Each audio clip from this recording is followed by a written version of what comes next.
sandali. Anong meron? Ba't ang aga-aga kailangang umalis? Sisimulan ko ng plano. Which is... Kukunin ko na si Princess kay Dado. Ay, agad-agad? Wala man lang pabuelo. Bakit ko pa papatagalin pa? Paaandarin ko na ang plano ko para matapos na tong princess saga na to at makamove on na ako at makafocus ako para makuha si Raymond. Ha? Okay. Bango ah! Ha? Ay, Oh. pinatuon ko po kayo ng paborito niyong danggit. Sabi ko naman po sa inyo, walang magbabago sa atin eh. Kahit nakilala ko na po yung totoong nanay ko, hindi ko po kayo iiwan. Kain na po kayo. Ako na po, Tay. Oh.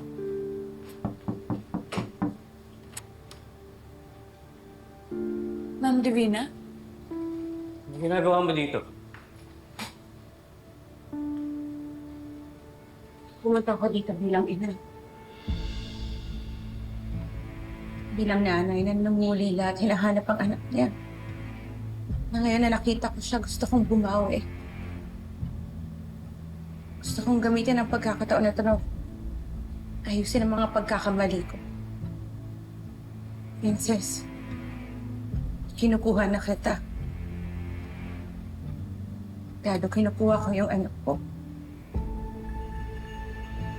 Marami akong pagkukulang kay Princess. Laki ng kasalanan ko sa kanya nang iniwan ko siya sa kulungan. Kaya gusto kong punan yung mga taon na wala ako sa tabi mo. Gusto kong bumawi. Gusto kong humingi ng chance. Gusto kitang kailangan at magkasama, anak. Hindi pwede. Hindi ako papayag na kunin mo sa akin anak ko. Pero anak ko pa rin siya, Dado. Ako ang tunay niyang ina.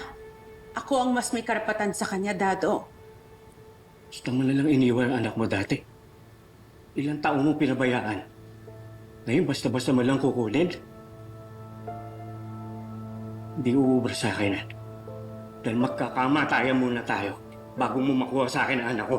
Tay, naman po kayo magsalita ng ganyan.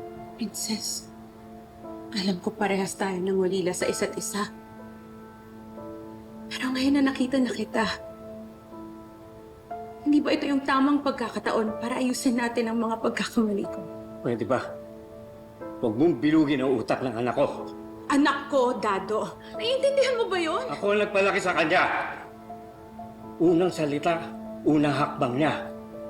Ako ang nandun. Ako rin nagpapalit ng diaper niya pagbasa na. Ako ang naghahanda lahat ng kakainin niya at babaunin niya sa eskwela. Pag may sakit siya, pag umiiyak siya, ako lagi nandun.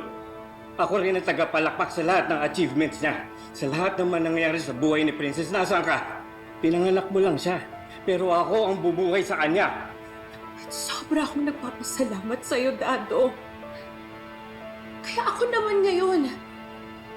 Gusto mo bayaran ko pa lahat ng ginastos mo kay Princess? Sabihin mo lang kung magkano. Name your price. Hindi mo matutumbasan na kahit anong halaga. Lahat ng ginawa ko para kay Princess. Dahil lahat ng ginawa ko ay dahil sa pagmamahal ko sa kanya. Pero hindi mo pwedeng ipagdamot sa akin ang anak ko. Tay, Ma'am Divina, huwag na po kayong mag-away. Bakit hindi na lang si Princess ang magdesisyon?